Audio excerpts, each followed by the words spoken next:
bagaimana kita bisa membandingkan antara Jabodetabek dengan gerbang Kartasusila.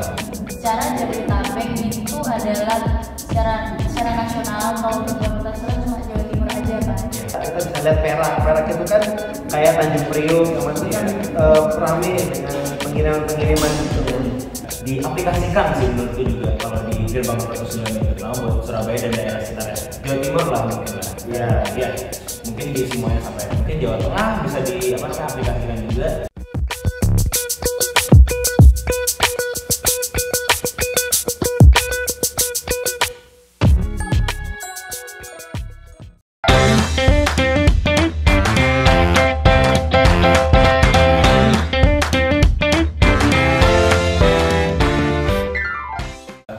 Assalamualaikum warahmatullahi wabarakatuh dan selamat datang di diskusi kali ini di mana kita membahas tentang apa itu politik desentralisasi. Nah, sebagai mahasiswa S1 Ilmu Politik sudah sepatutnya kita mengerti ya. Betul. Jadi ya izinkan kami juga untuk memperkenalkan diri terlebih dahulu dengan saya Abiatan Arapati Maghribi dengan NIM 174231065. Saya Gigi Gustafi dengan NIM akhir 073. Saya Nakia Muntazar dengan NIM 174231010. Dan saya Cindy Romantika Oktaviani dengan NIM akhir 015. Nah, Oke, jadi tema pembahasan kita kali ini kita akan menilik lebih lanjut bagaimana kita bisa membandingkan antara Jabodetabek dengan gerbang Kartasusila. Gimana menurut teman-teman di sini? Iya. Coba, tapi sebelum itu ada nggak sih yang punya pendapat tentang apa itu politik desentralisasi mungkin ya? Coba Mas Azhar.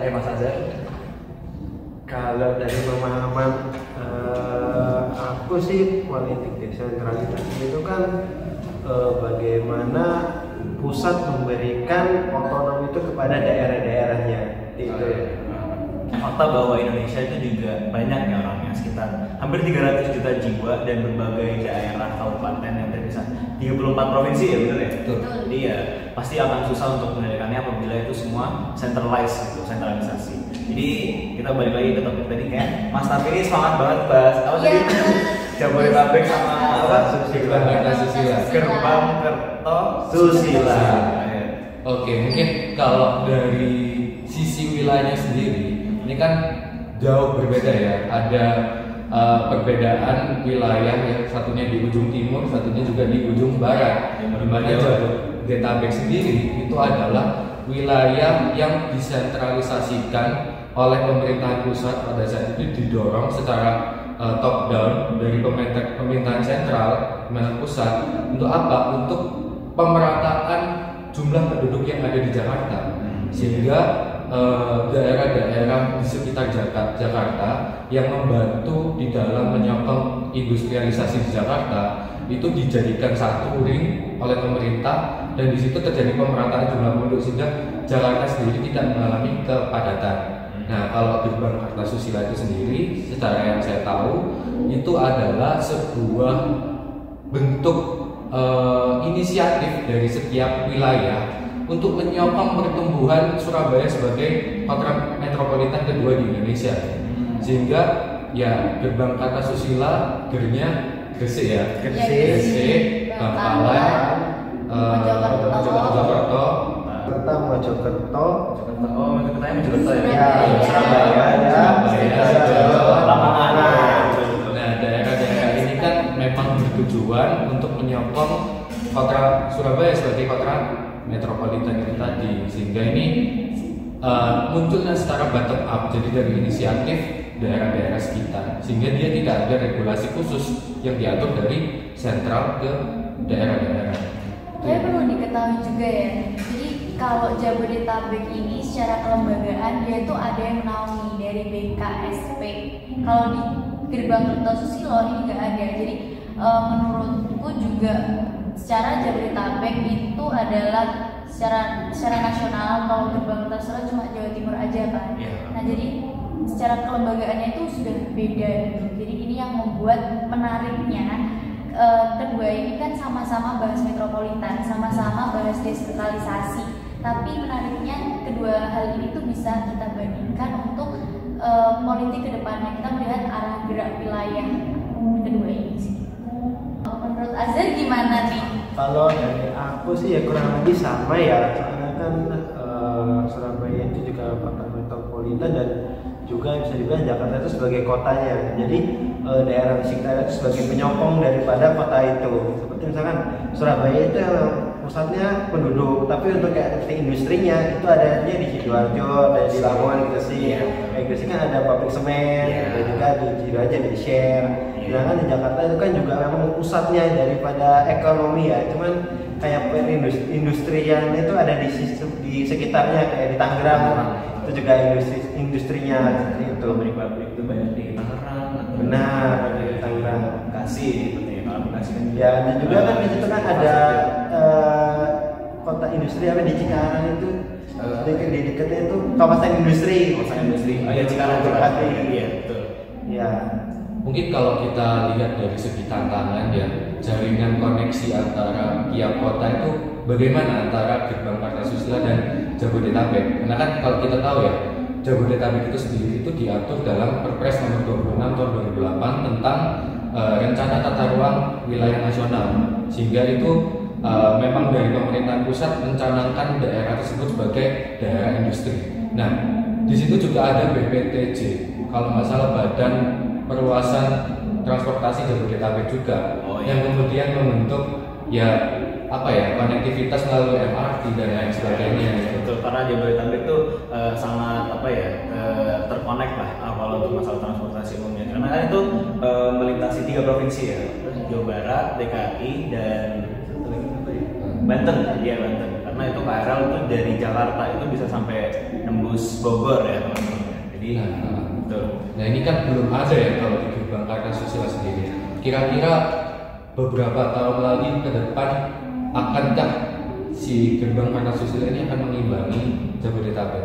Itu bisa mungkin kalau mengimbangi sangat imbang itu mungkin masih membutuhkan waktu ya. Tapi kalau kita lihat dari ekonominya, Surabaya, Lamongan, Gresik itu kan daerah pantura yang mana itu buat kayak nyebarin produk-produk atau barang-barang ke luar Jawa itu kan cukup besar ya. Kita bisa lihat Perak itu kan kayak Tanjung Priok yang mana kan rame dengan pengiriman gitu.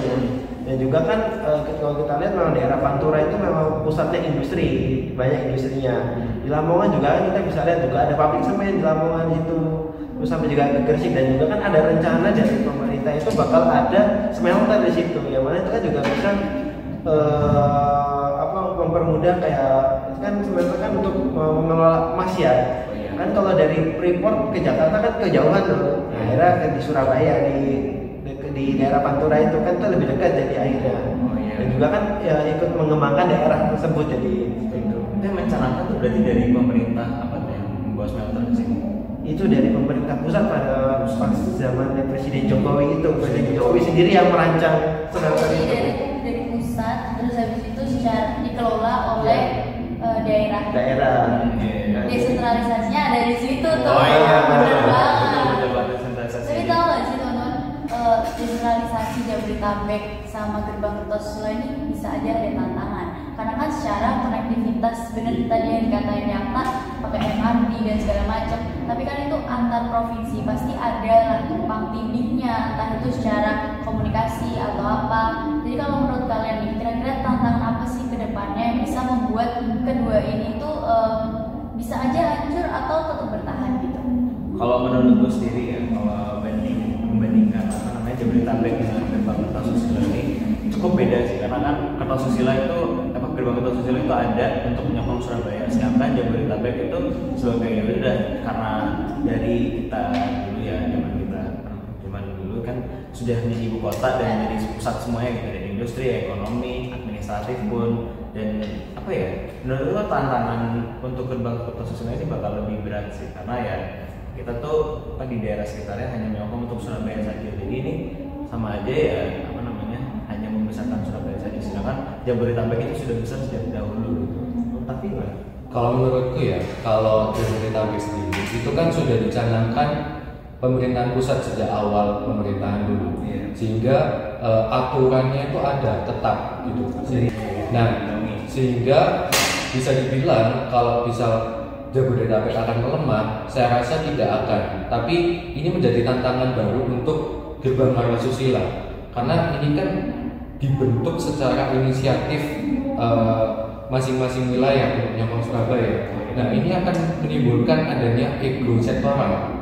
Nah ego sektoral masing-masing wilayah ini yang kalau tidak bisa dibungkus secara rapi, secara matang, itu pasti akan mengakibatkan perpecahan atau mungkin ya sorry itu saya gerbang Karnasusila tidak akan mencapai selevel sama Jabodetabek. Kalau dari aku ya memang sih untuk tantangan tersendiri gerbang Karnasusila itu cukup rumit karena terbangunnya independen bukan dari lama dan itu pun masih baru. Iya betul. Dan juga kan kalau kita lihat daerah Jabodetabek itu bisa dibilang sudah maju lah, sudah lama maju. Sedangkan kan kalau kita lihat kan yang dari gerbang Karnasusila kan hanya Surabaya yang bisa dibilang ya sudah. Karena untuk daerah Lamongan terus Gresik terutama ya tadi kan kita ngomongnya daerah Pulau Jawa terus nih kalau kita lihat daerah Pulau Madura lah bakalannya itu masih ya dapat dikatakan masih kurang lah, tapi dengan adanya gerbang Karnasusila ini ya diharapkan bisa menjadi seperti Jabodetabek, terutama Bangkalan itu sebagai pintu dari Pulau Madura itu, jadi ya mungkin untuk tantangannya cukup sulit. Iya. Tapi kalau menurut kalian nih, kira-kira kalian setuju gak sih kalau semisal perlu dibuat otoritas untuk kedua kawasan ini supaya integrasi kebijakannya itu lebih jelas dan juga nanti ada gerak ke depannya Indonesia yang katanya mau pindah ke IKN ini juga nggak mempengaruhi hal-hal terkait desentralisasi yang ada di gerbang Karnasusila maupun yang di Jabodetabek. Setuju. Mungkin bisa setuju ya kalau kita lihat dari kayak tadi Jabodetabek ada PKR itu mungkin di gerbang Karnasusila ini bisa diadakan begitu dan juga kan akhirnya untuk kemajuan daerah kan tidak hanya terfokus di Jakarta tapi daerah-daerah lain juga bisa. Berarti akhirnya di Jawa Timur itu kan kita akhirnya bisa maju dong, bisa sama seperti Jakarta. Nah, selevel dan juga kan pemerataan masih bisa terjadi. Dan juga mungkin gerbang Karnasusila ini merupakan salah satu contoh daripada desentralisasi di antar wilayah dan mungkin bisa dicontoh seperti di nanti di Jawa Tengah, bisa dicontoh daerah Semarang dan sekitarnya atau mungkin bisa di daerah Sumatera, Kalimantan, bisa mencontoh daerah Jawa Timur ini seperti itu. Kan itu kan juga berpotensi di sekitar-sekitarnya.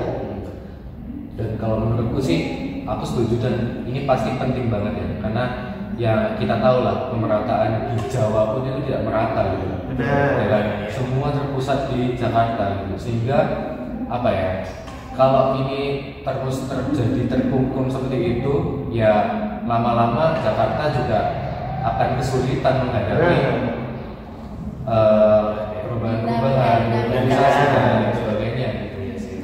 Jadi ya juga dari sisi sumber daya manusianya juga dari Jawa Timur juga harus istilahnya lebih maju lagi lah untuk membantu pemerintah juga dalam menyukseskan kebijakan. Ikut menyokong pemerintah dan menyokong pemerintahan yang benar banget. Jadi ya itu semua juga akan berbalik sih dan usaha-usaha itu bakal memberi feedback ke daerah tersebut dan Indonesia sendiri sebagai negara gitu karena ya tahu tadi berbalik ya Indonesia kan besar ya dan semuanya tuh terpusat di Pulau Jawa dan di Pulau Jawa masalah konfliknya ya ada terpusatnya lagi itu di Jakarta gitu jadi belum rata ada kata Tafi itu tadi jadi ya otoritas itu juga harus penting harus dijelaskan jadi ya tadi bilang kan kalau Jabodetabek udah punya naungan khususnya nah ini bisa diaplikasikan sih menurutku juga kalau di gerbang Karnasusila ini terutama buat Surabaya dan daerah sekitarnya Jawa Timur lah mungkin lah ya mungkin di semuanya sampai mungkin Jawa Tengah bisa aplikasikan juga dan itu menurutku langkah yang baik sih untuk pemilihan dan mungkin adanya hal ini juga bisa menginspirasi di pulau-pulau lain juga khususnya daerah Sumatera pusatnya di Medan Sulawesi Makassar dan sebagainya terus kira-kira nih ya guys kalau menurut kalian dengan melihat dinamika Indonesia yang seperti ini saat ini kira-kira bisa nggak sih gerbang Kertosusilo ini melampaui daerah Jabodetabek? Dalam artian secara level dia itu bisa naik level bahkan melebihi Jabodetabek ini. Mungkin bisa saja ya, karena kan bisa dilihat kita kan di daerah-daerah sekitar seperti Lamongan itu kan masih banyak lahan kosong ya. Jadi lebih tertata dan terutama industri, jadi kan lebih tertata. Mungkin seperti daerah Jabodetabek adanya kawasan industri, jadi kan lebih tertata untuk masalah industrinya seperti itu.